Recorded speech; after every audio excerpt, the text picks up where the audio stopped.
Why state governments are practically giving away waterfront cabins, 15-year leases for $2,500/year.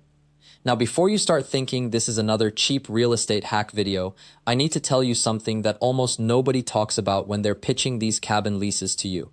There is a reason state governments practically give away these properties, and that reason is not what you think. Stay with me, because by the end of this video, I am going to tell you exactly what happens to these cabins when the lease ends, and it is far stranger, far more final, and far more important to understand than anything else you will see today.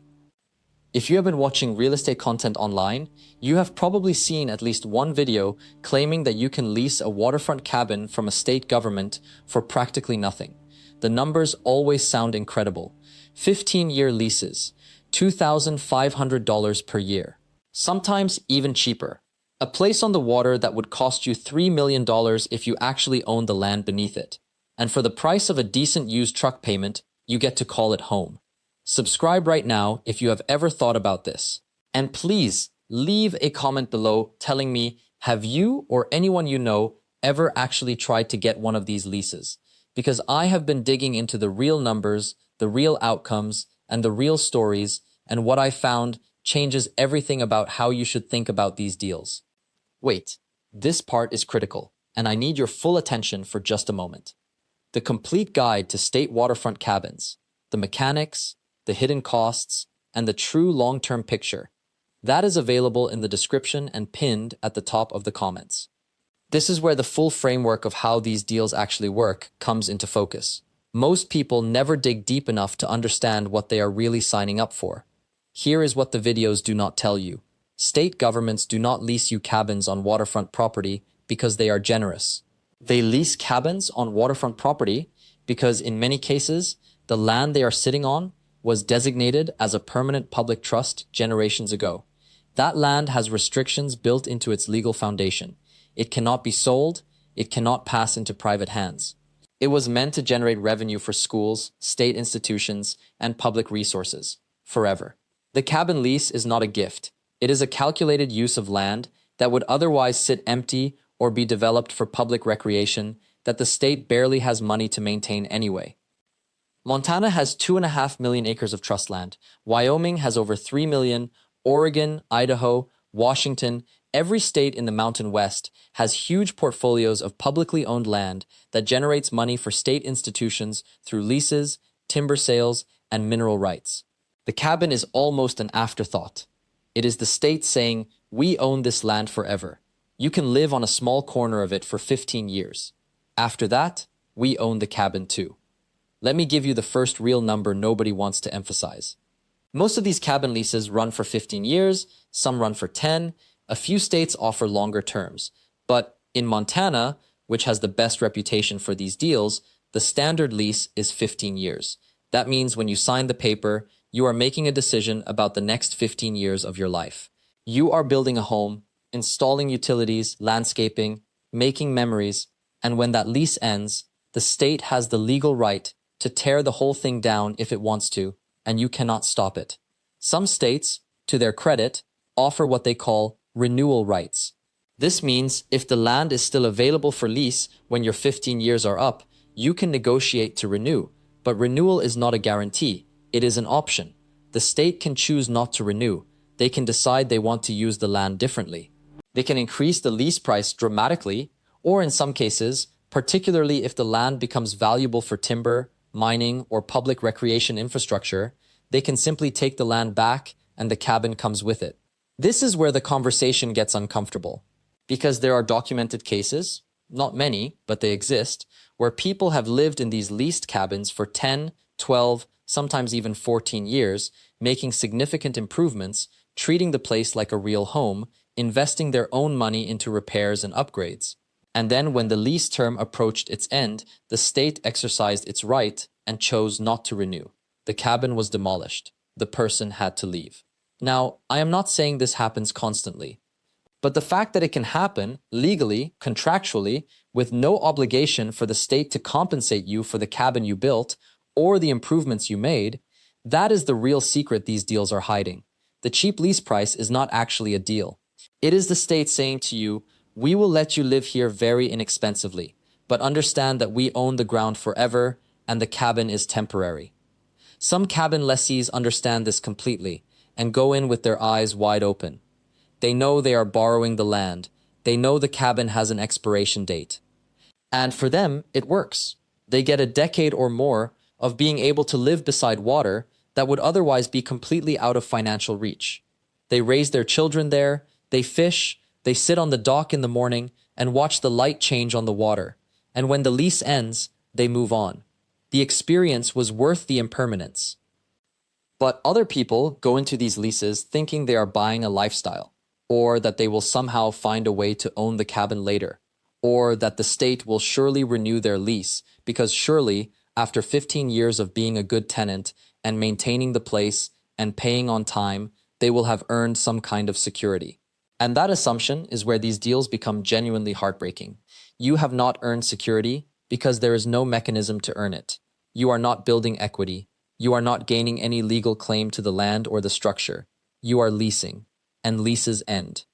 So, how do you actually navigate this when you are sitting across from a lease renewal notice and your heart just dropped? The answer is complicated because Montana itself is complicated. The state lands office does renew leases, but renewal is not automatic and it is not guaranteed. Each time your 15-year term ends, the state reassesses whether that particular parcel still serves the trust's mission. Are they getting maximum value from the land? Could they lease it for more money?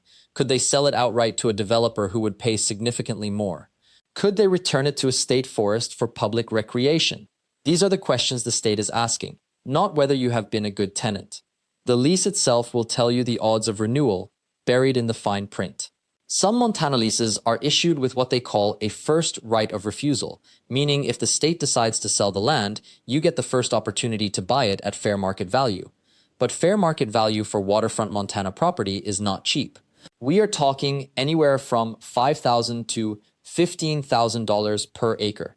So if your cabin sits on 2 acres, you are looking at a down payment somewhere between $10,000 and $30,000 just to convert that lease into actual ownership. Other Montana leases have no renewal clause at all. They end, period. You have 15 years to enjoy it, and then the state reclaims the building and the land, and you walk away with nothing but memories and photographs. This is where people get angry. This is where people feel cheated, and I understand that completely. But here's the thing.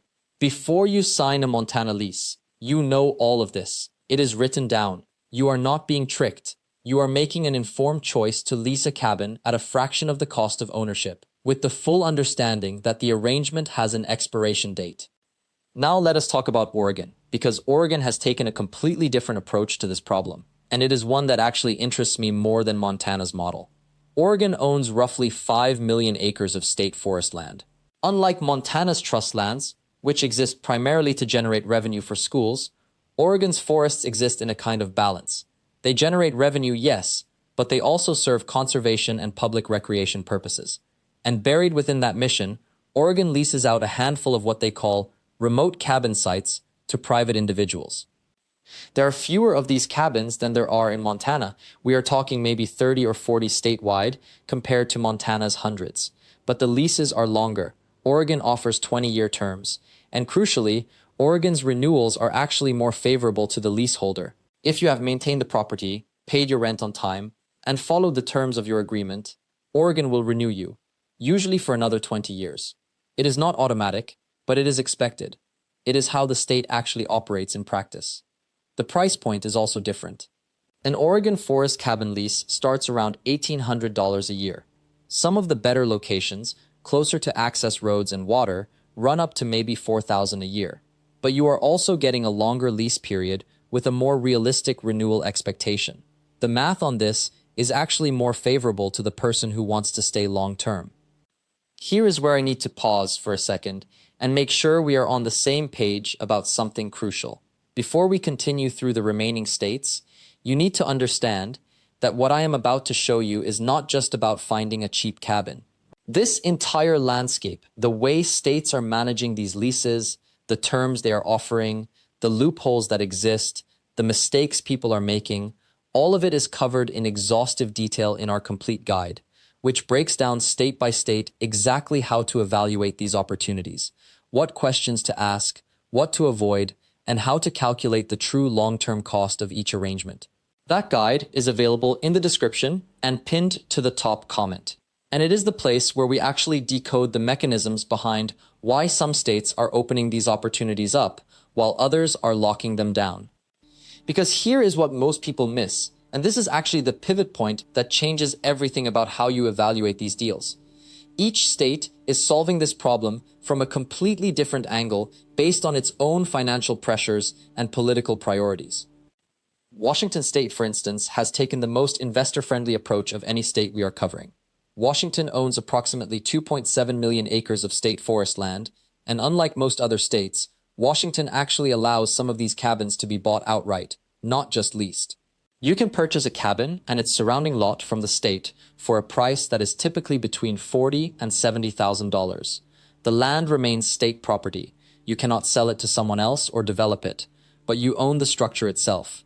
You can renovate it, improve it, leave it to your children in your will. The catch, and there's always a catch, is that Washington charges an annual forest land assessment fee. Think of it like property tax, except you do not own the property. This fee runs between $300 and $600 per year, depending on location and improvements. So your true annual cost is not zero, it is built into that ongoing fee structure.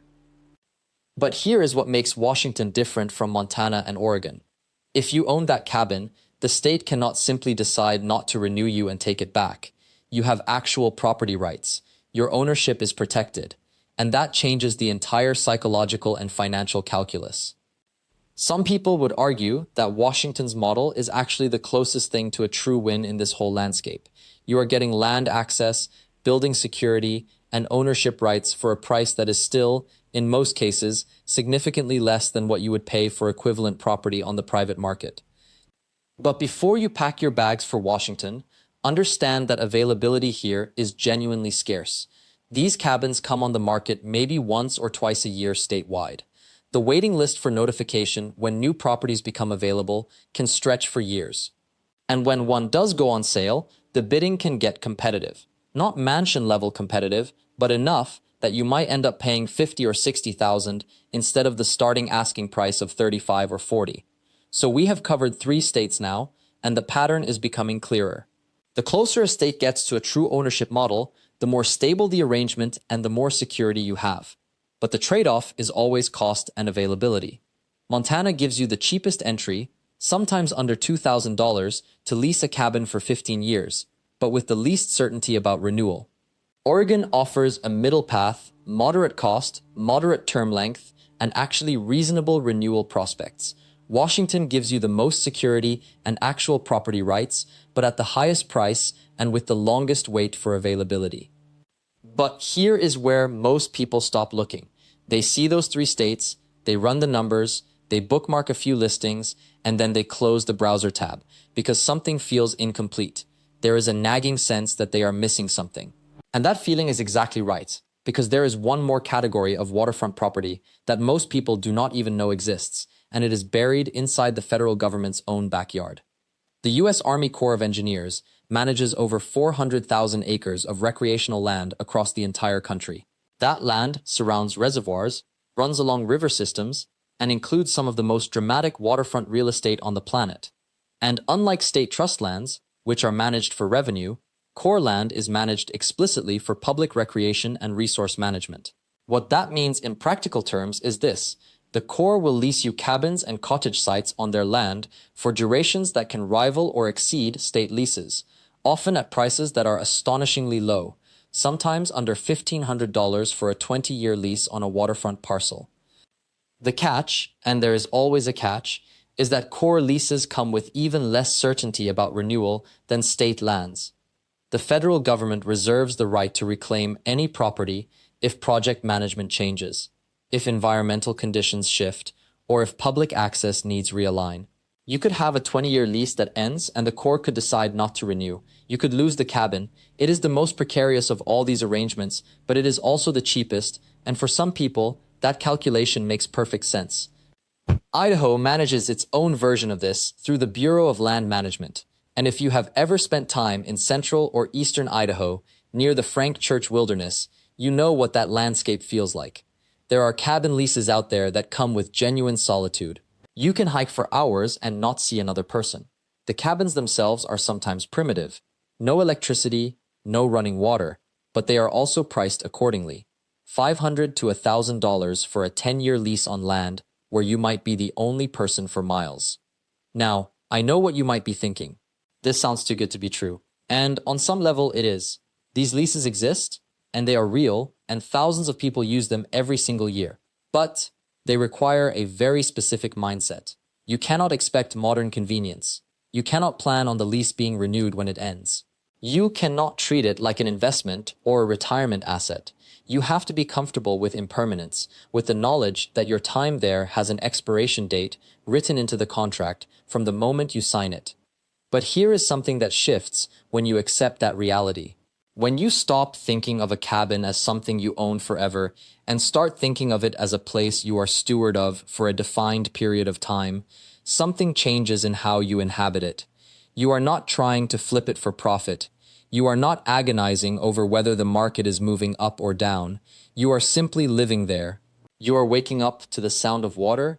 You are burning wood in the stove on cold nights. You are watching the seasons turn from your own porch. And you are doing all of that for the price of a used sedan. Now, this is the moment where I have to deliver something I promised you at the very beginning of this video. I told you there was a secret that would only make sense by the end, and I need to lay it out plainly. The real reason state governments and federal agencies are practically giving away waterfront cabins is not because they are being generous. It is because the land itself was never meant to be owned by private individuals. These are public trust lands, held in perpetuity for the benefit of schools, of recreation, of the commons. By leasing them instead of selling them, governments preserve that original intention. The cabin is yours. The land stays public. Your lease is, by design, temporary. And that temporary arrangement is exactly what keeps the price down and keeps the rest of us from losing the shorelines to billionaires and corporations forever. That is the mechanism. That is why these deals exist. And once you understand it, you stop looking for the hidden catch and start looking for your own opportunity. So here is what I want you to do this week. Do not just watch this video and move on. Open the browser, go to your state's lands office website, search for available leases, read the terms, ask yourself honestly, could I live with this for 15 years? Could I call this home, knowing that it has an ending? If the answer is yes, then you have just found something that most people in this country will spend their entire lives looking for and never actually find. The place where you can afford to stay beside the water and mean it. Thank you so much for watching all the way through this video. If you found this helpful, please hit that subscribe button and leave a comment down below telling me which state would you choose and why. Hit the notification bell so you never miss when we uncover the next hidden deal that most people have no idea even exists. We upload new properties and opportunities every single week, and the next one could be the one that changes everything for you. Thanks again, and I will see you in the next one.